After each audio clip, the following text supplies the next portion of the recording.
Hi, I'm Dion. I'm going to be talking you through your activities for the next hour.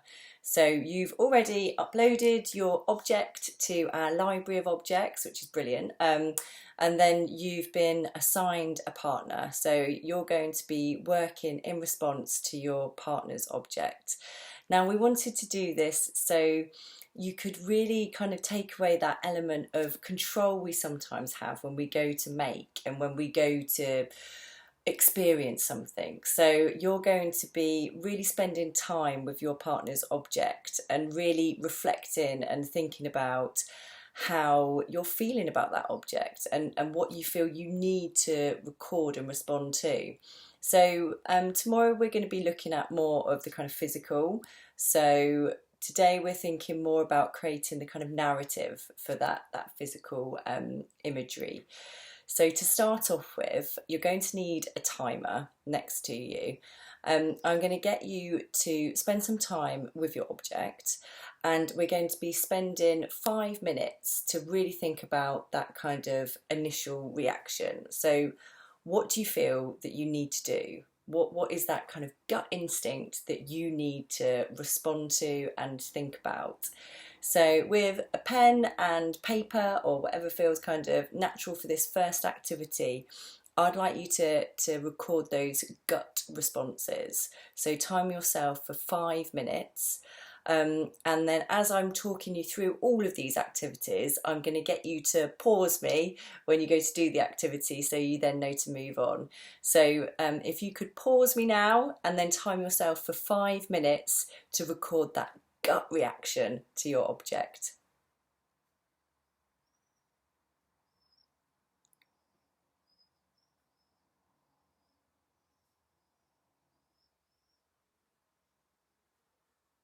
Okay, so hopefully you've paused me for 5 minutes, and this is the next activity where you're going to be spending 5 minutes listing descriptive words about your object. So this is really thinking about what's in front of you. So what is the physical? What do you know? What maybe pre-existing information are you sort of attaching to this object?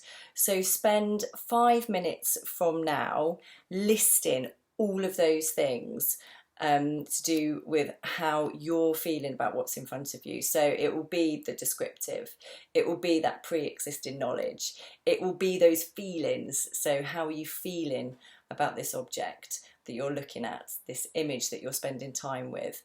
And I'd like you to pause from now and spend 5 minutes writing responses to just that.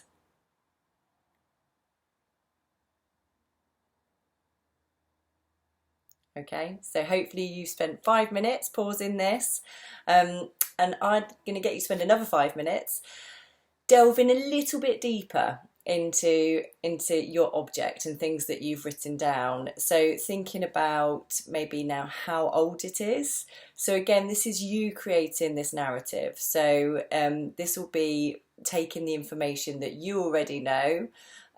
Maybe it's something that you've seen before, or you're attaching some sort of guesswork to this. This is absolutely your interpretation, so there is no right or wrong to how you're responding.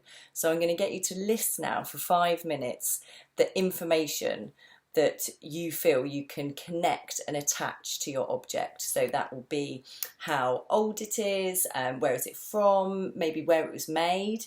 And I'm going to get you to really spend time looking at your image of your object and listing all of those things. So if you pause me again now for 5 minutes and spend time really delving in and thinking about those things.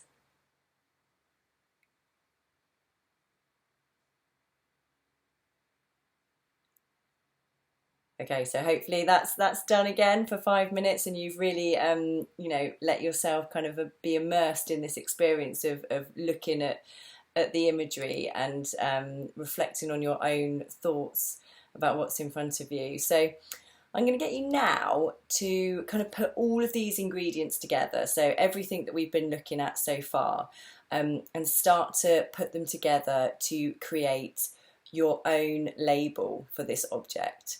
So what would be brilliant is if you really have everything in front of you that you've done so far, look at that, think about that, and then start to think about what you would like to include in your label. So think about the work that you've done so far today, and think about some of the information that you gathered from those activities earlier on in the day, and you're going to be really using that experience to inform what you would like to include in this label.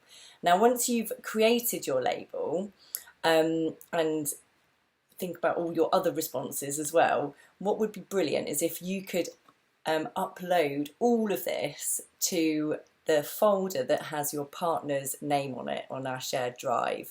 So it may be that you need to create this folder because you already know the name of them through the object. So if you could create a folder and then upload all of your responses, including the label, into the folder, the shared folder, and then have a little look around. So look around to see what everybody else has been doing. You might like to visit your folder to see what your partner has been creating in response to your objects so far.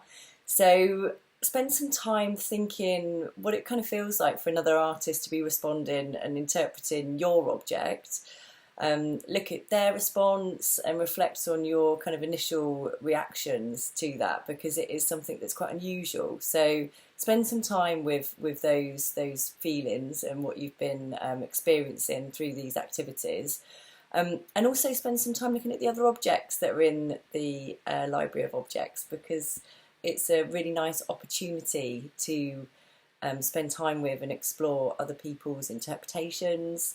You might like to just give yourself a little bit of time now in this time remaining just to think about all of the activities today, and in preparation for tomorrow to think about what's been comfortable, what's been uncomfortable, and just have a bit of reflective thinking time just at the end of the day now. So spend about 25 minutes now just really exploring, saving, uploading, and then reflecting and looking to see how you feel about these different responses to your object as well.